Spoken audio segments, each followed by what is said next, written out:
Assalamualaikum warahmatullahi wabarakatuh.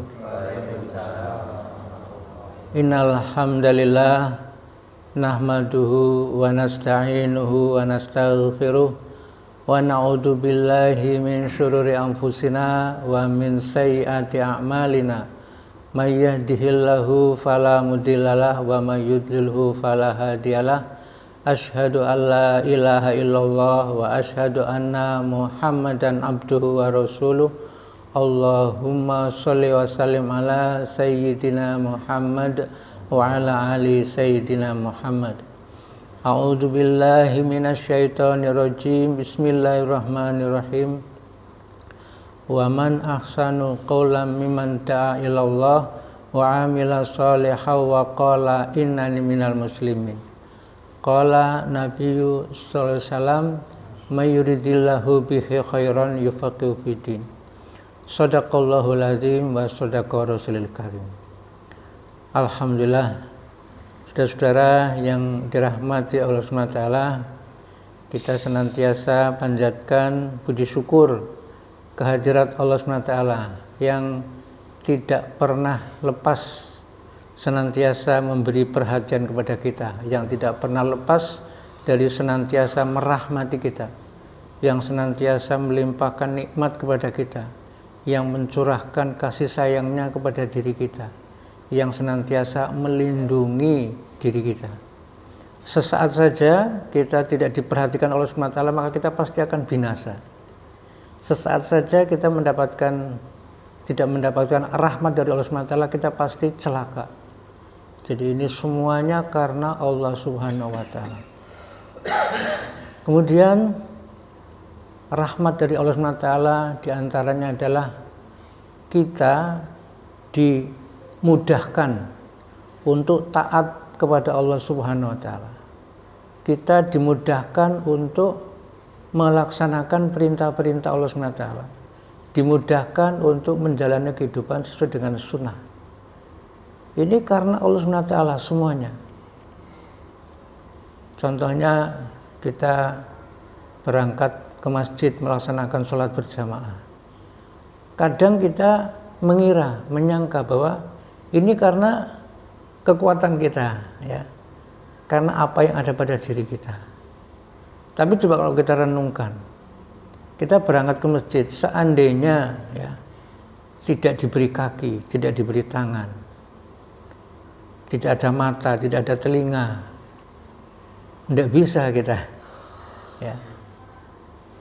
Kemudian kita diberi jantung, paru-paru, pembuluh darah, otak dan sebagainya. Kalaupun semuanya itu ada pada diri kita, kalau kita kemudian tidak diberi nyawa oleh Allah Subhanahu wa taala, ya nggak akan bisa kita berangkat ke masjid. Tapi kita tidak menyadari itu, bahwa semuanya itu karena Allah. Kita hanya sebatas, ya begitulah, mengaku-ngaku, saya sudah berangkat ke masjid ini, saya melaksanakan sholat berjamaah ini, saya taat ini, saya menjalankan perintah Allah Subhanahu wa taala ini. Itu kita tidak sadar mengaku-ngaku, ya, sudah menjadi seorang hamba yang soleh. Kalaupun kita boleh mengaku-ngaku, itu paling hanya sebatas niat saja. Niat mau berangkat ke masjid, ingin berangkat ke masjid, ya, ada kemauan untuk melaksanakan sholat berjamaah. Paling kalau kita mau mengaku-ngaku hanya sebatas itu. Selebihnya Allah Subhanahu wa taala semuanya. Dan sebetulnya keniatan kita ada niat untuk berbuat baik, niat untuk taat, niat untuk melaksanakan perintah Allah Subhanahu wa taala. Kita ada keinginan, ada kemauan. Itu pun atas hidayah dari Allah Subhanahu wa taala.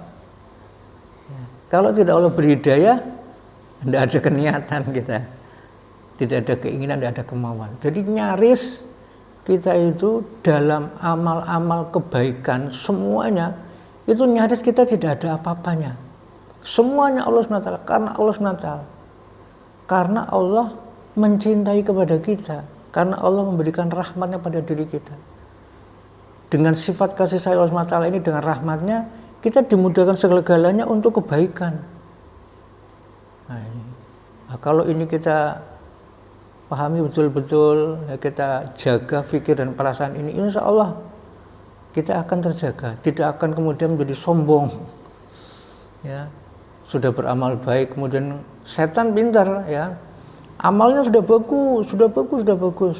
Setan nggak ingin kita itu mendapatkan kebahagiaan, kesuksesan, nggak ingin setan. Kemudian setan masuk meracuni hati kita. Ya, karena setan tahu orang amalannya sehebat apapun, ilmunya setinggi apapun, kalau kemudian ada kesombongan, hancur. Setan tahu pintar. Iblis juga begitu. Iblis itu kan dulunya makhluk yang tidak ada tandingannya dalam hal ibadah, dalam hal keilmuan. Malaikat semuanya nggak ada yang bisa menandingi kehebatan iblis. Laknatullah alaih. Tapi iblis kemudian sombong, ya, merasa lebih baik. Ana khairum minhu, aku lebih baik daripada dia. Nah, ketika kemudian sifat sombong ini ada, maka seluruh kebaikannya, ibadahnya, ilmunya begitu hebat, itu sudah sia-sia. Nah, hendaknya kita betul-betul jaga pikir kita, perasaan kita, bahwa semuanya ini karena Allah, karena rahmat Allah, karena cintanya Allah kepada kita, sehingga kita dimudahkan untuk kebaikan. Termasuk kita saat ini, ya, kita hendak belajar untuk menjadi dai, ya. Karena apa? Dai ini, masya Allah, ya, satu kemuliaan,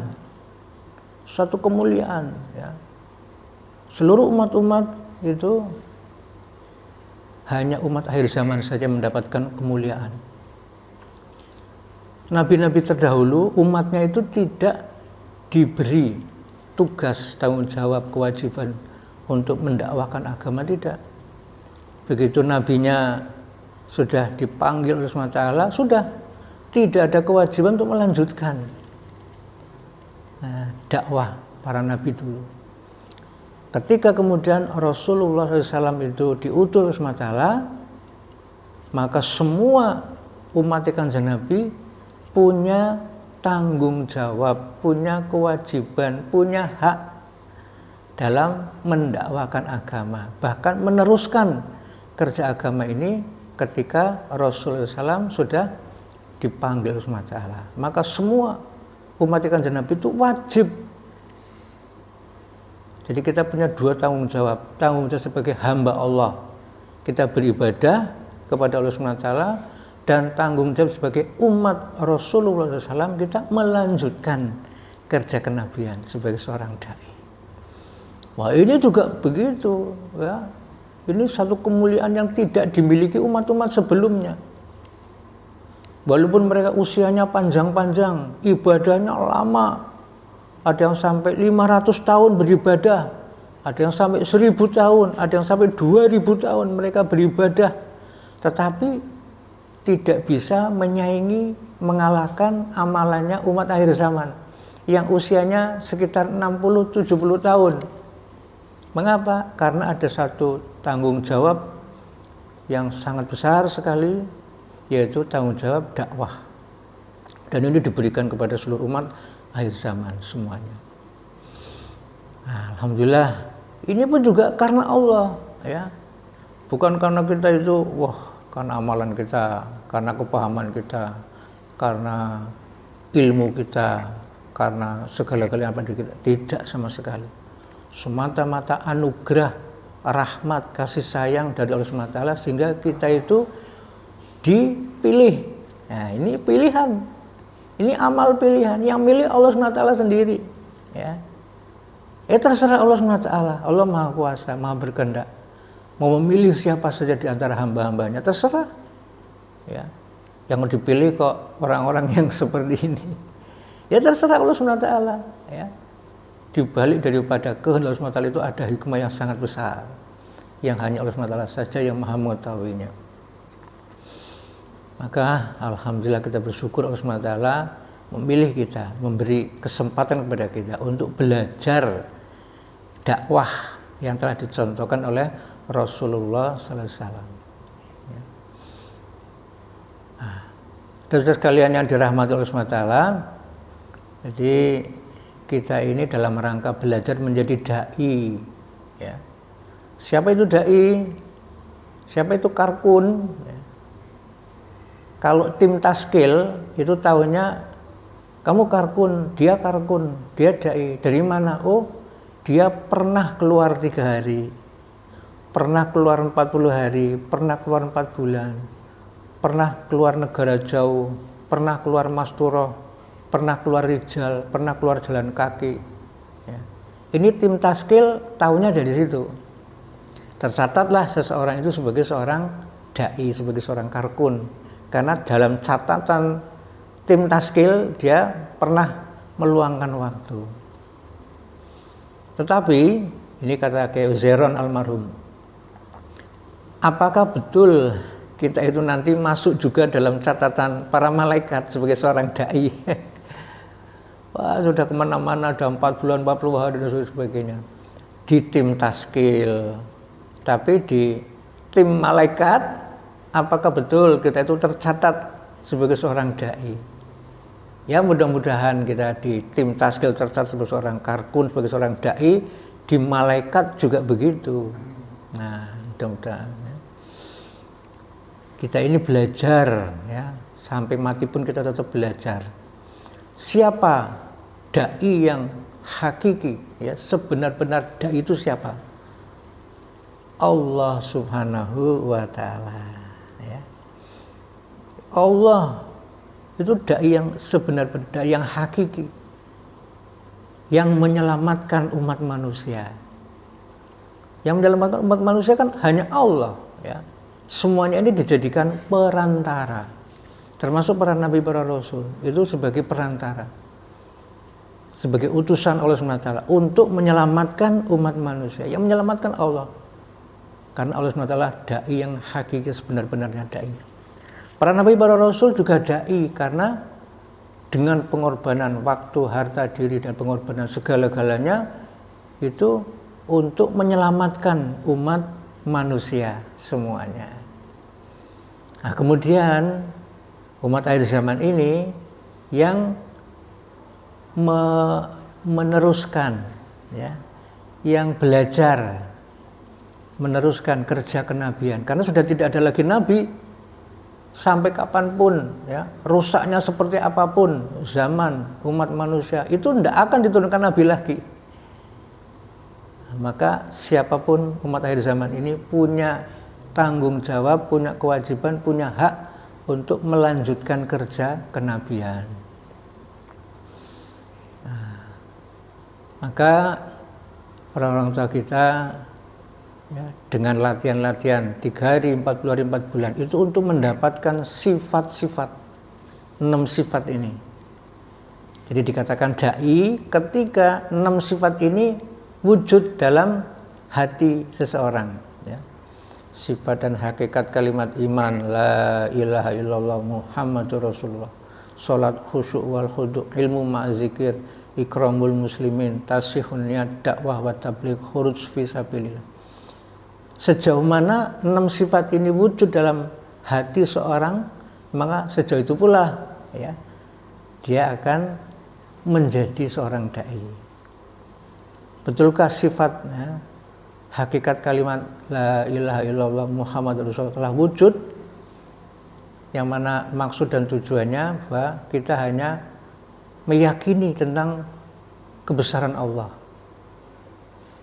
Tidak ada kebesaran-kebesaran lain yang dalam hati kita, hanya Allah saja. Lainnya itu hanyalah makhluk yang kita yakini tidak bisa mendatangkan manfaat, tidak bisa mendatangkan kemudorotan ya, melainkan atas kehendak Allah SWT. Itu sudah wujud belum dalam hati kita? Kata Kiai Uzairon almarhum beliau mengatakan, kalau kita ingin mengetahui sejauh mana keyakinan kita kepada Allah SWT, ketika kita kemudian ada sesuatu ya, itu siapa yang kita ingat pertama kali? Apa yang kita buat pertama kali? Menunjukkan bahwa itulah yang ada dalam hati kita.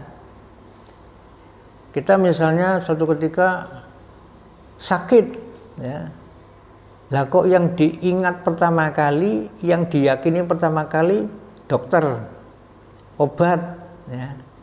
Itu berarti dalam hati kita itu ada kebesaran, dokter, ada kebesaran keyakinan kepada obat. Kok yang diingat pertama kali dokter, yang diingat pertama kali kok obat, ya. Bukan Allah. Nah itu kata beliau itu bahwa menunjukkan hati kita masih lebih yakin, masih membesarkan makhluk. Dokter, obat, ini yang diyakini akan menyembuhkan saya. Kita lupa bahwa itu sarana, yang menyembuhkan Allah. Kenapa tidak ingat Allah dulu? Apakah Allah tidak bisa menyembuhkan seseorang tanpa dokter, tanpa obat? Apakah Allah bisa? Maha kuasa Allah. Ya. Nabi Isa alaihissalam dijadikan asbab oleh SWT. Bisa menyembuhkan orang yang sakit lepra. Orang kalau udah kena sakit lepra ya cacat seperti itu, apalagi sudah buntung-buntung jari-jarinya, kulitnya sudah belang-belang, ya sudah, siapapun nggak bisa menyembuhkan. Tapi melalui Nabi Isa alaihissalam dengan kekuasaannya bisa menyembuhkan, mulus kembali kulitnya, tumbuh kembali tulang belulangnya. Ya memang Allah Maha Kuasa. Allah SWT melalui Nabi Isa, ya, bisa menyembuhkan orang yang buta sejak lahir. Kalau buta sejak lahir itu berarti ada kerusakan bawaan. Itu tidak bisa. Seluruh dokter dikumpulkan, seluruh ahli dikumpulkan untuk membuat seseorang yang buta sejak lahir bisa melihat, tidak bisa. Tetapi Allah SWT Maha Kuasa.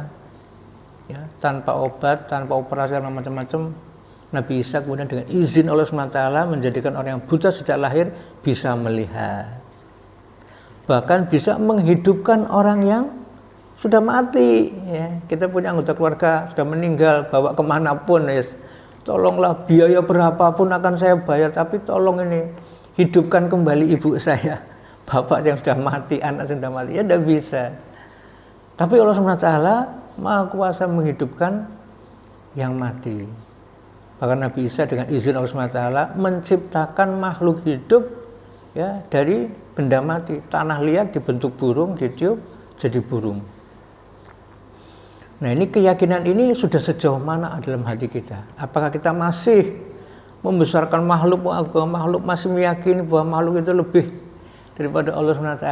Kalau seperti itu berarti iman kita belum iman yang diharapkan, dikehendaki, ya. Kemudian, ya, la ilaha illallah Muhammadur Rasulullah. Apa kita sudah yakin betul bahwa Kanjeng Nabi merupakan satu-satunya panutan? Kita yakin bahwa dengan cara sunnah inilah akan mendapatkan kejayaan, kemuliaan. Nah, ya. Apakah kita masih ragu? Apakah kemudian kita malah bangga, ya, dengan yang selain diajarkan Kanjeng Nabi? Ya, ini repot ini. La ilaha illallah Muhammadur Rasulullah. Salat khusyuk wal khudu'. Apakah salat kita itu sudah bisa menyelesaikan masalah? Ya, salat, hakikat salat. Wasta'inu bisabri wassalat. Carilah pertolongan dengan sabar dan salat. Sebetulnya salat ini merupakan amalan yang bisa menyelesaikan seluruh masalah, apapun masalah. Apapun masalah dengan salat selesai. Harusnya. Tidak hanya masalah di dunia, masalah di akhirat pun selesai dengan sholat.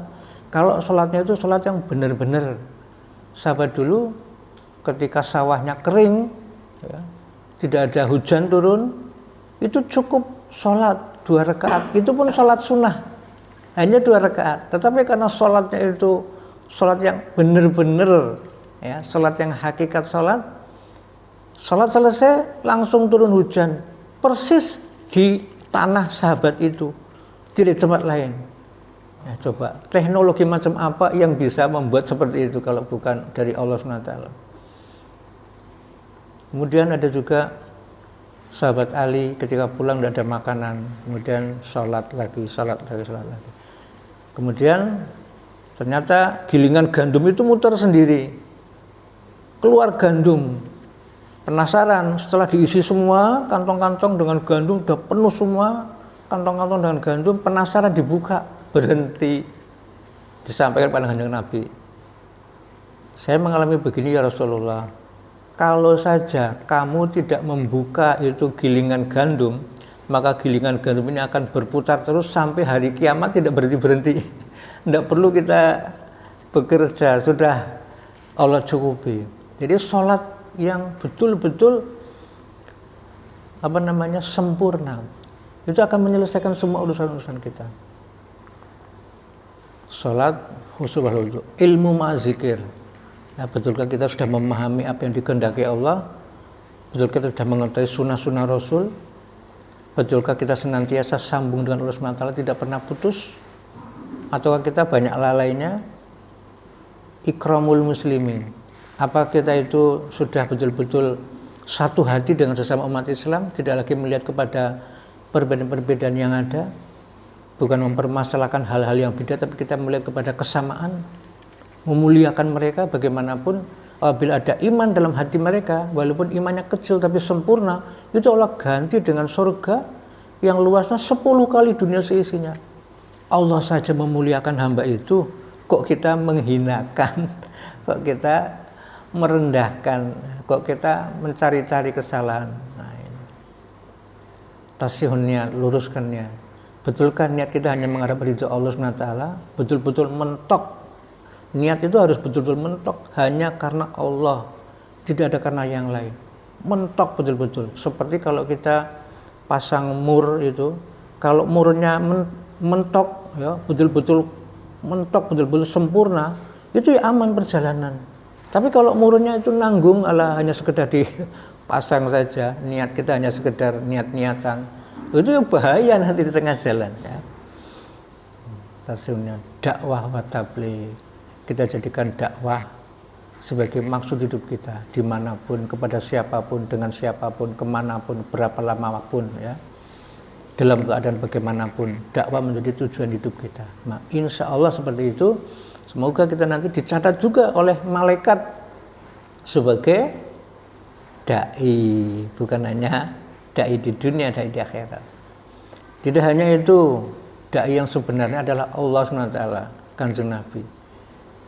Allah itu penyelamat, ya. Kalau kita ingin menjadi seorang dai, kita harus berpikir keselamatan. Yang penting pokoknya bagaimana orang itu selamat, ya. Kalau perlu kita yang korban. Jangan kemudian kita mencari-cari kesalahan orang itu biar orang itu celaka. Kita cari-cari alasan, kita cari-cari dalil, kita cari macam-macam supaya orang itu celaka, supaya saya yang benar. Itu bukan dai. Dai itu menyelamatkan. Bagaimana agar orang ini selamat? Bagaimana caranya? Dirayu. Ya, dengan penuh kasih sayang kelembutan supaya orang ini selamat. Bagaimana agar dia paham dengan kehendak Allah, paham dengan sunnah Rasul, bagaimana dia agar mau mentaati Allah dan mengikuti sunnah Rasul. Ini ya, dai. Kemudian Allah SWT itu bijaksana. Allah itu maha bijaksana. Nah, kita kalau ingin ya, diakui sebagai dai, kita harus bijaksana. Kita sendiri di akhirat nanti pinginnya masuk surga, padahal kita banyak salah, ya. Banyak dosa kepada Allah SWT. Kita saja minta diampuni, ya Allah. Memang saya itu pendosa besar, banyak kesalahan. Tapi ya Allah, Engkau kan maha pengampun. Sifat ampunan Engkau kan lebih besar daripada kesalahan saya. Ampuni ya Allah. Itu saja kita minta diampuni ya Allah. Lah sekarang kepada sesama kita, wah salah sedikit, salah ngomong sedikit, wah sudah kita mencak-mencak. Kok begitu ya? Jangan. Jadi kita harus bijaksana. Kalau kita ingin menjadi seorang dai, sebenar-benar dai, dibimbing oleh SWT, ya kita harus punya sifat bijaksana. Ya. Kanjeng Nabi juga bijaksana. Ya Rasulullah, saya mau masuk Islam, tapi saya tidak mau meninggalkan molimo, ya, mencuri, madat, main, kemudian ya pokoknya segala kemaksiatan dia kerjakan. Saya belum bisa meninggalkan. Kalau Kanjeng Nabi tidak bijaksana, oh enggak bisa. Itu semuanya neraka semuanya itu. Enggak bisa kamu, enggak bisa. Kalau mau Islam harus tinggalkan itu semua. Tapi Kanjeng Nabi enggak. Kamu belum bisa meninggalkan semua itu, ya enggak apa-apa. Enggak apa-apa ya Rasulullah, enggak apa-apa. Betul. Tapi kamu jangan bohong. Hanya itu saja. Iya. Oh, kalau itu saya bisa. Tapi saya boleh ini kan judi, boleh minum minuman keras, boleh main perempuan, boleh mencuri, boleh.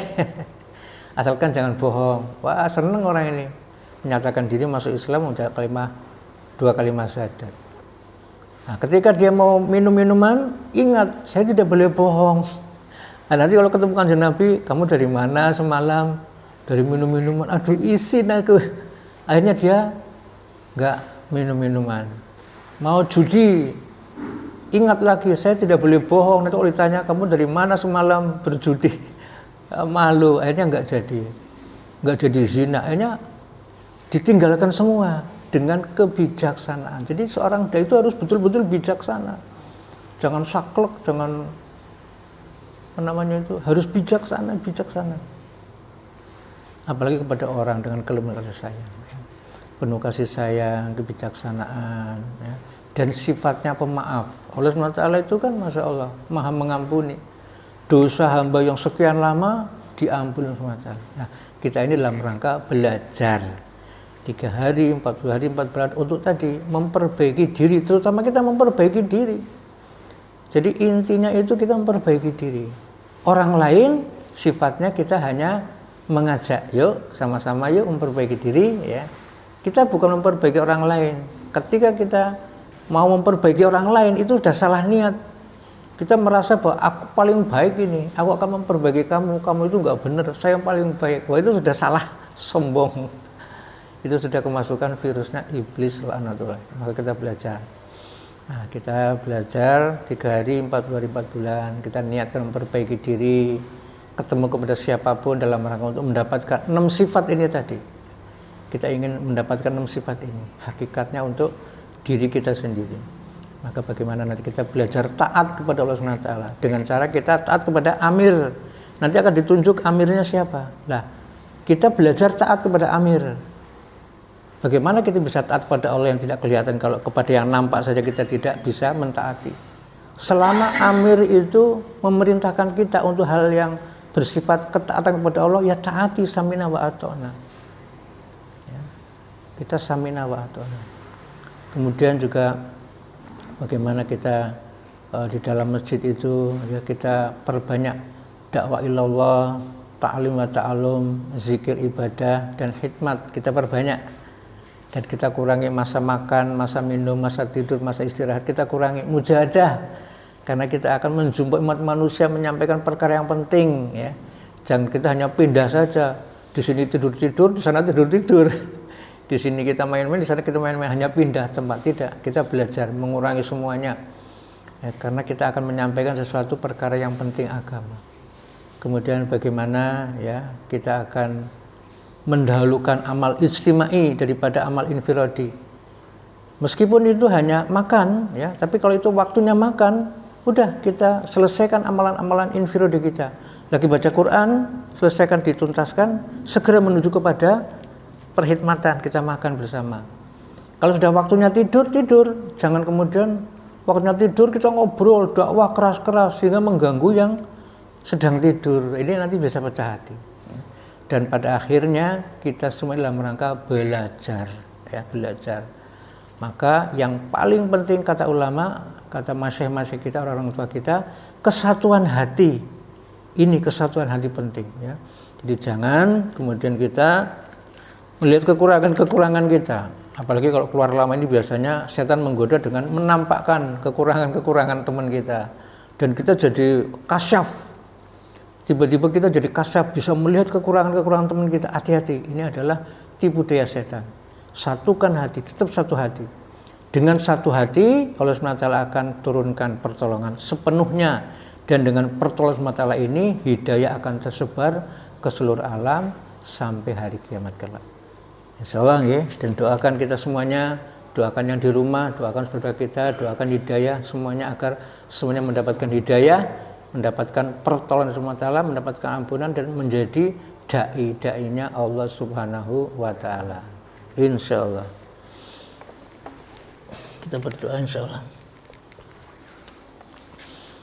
A'udzubillahi minasyaitonirrajim. Bismillahirrahmanirrahim. Ya awalan awalin, ya akhiran akhirin, ya dzal quwwatil matin, ya rahimal masakin, ya arhamar rahimin. Allahumma ighfir lil mu'minina wal mu'minat wal muslimina wal muslimat Allahumma ighfir lana wa liwalidina warhamhuma kama rabbayani shighara.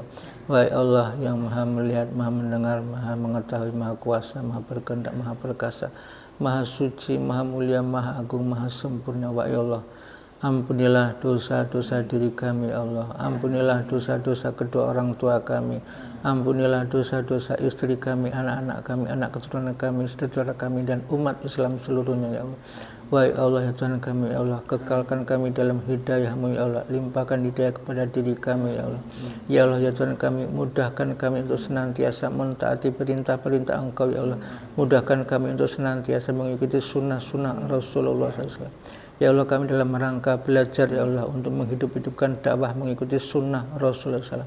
Mudahkan kami untuk mendapatkan sifat-sifat para sahabat, sifat dan hakikat kalimat iman la ilaha illallah Muhammadur Rasulullah, salat khusyuk wal khudu, ilmu ma'zikir, ikramul muslimin, tasihun niat dakwah wa tabligh khuruj fi sabilillah.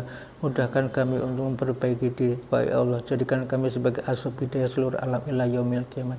Pilihlah saudara kami yang kami kunjungi ya Allah menjadi dai-dai Engkau ya Allah. Mudahkan kami ya Allah untuk menghidup-hidupkan sunnah-Mu. Jadikan masjid-masjid seluruh alam sebagaimana Masjid Nabawi yang hidup 4 amalan, dakwah ilallah, ta'lim wa ta'alum, zikir, ibadah, dan hikmah.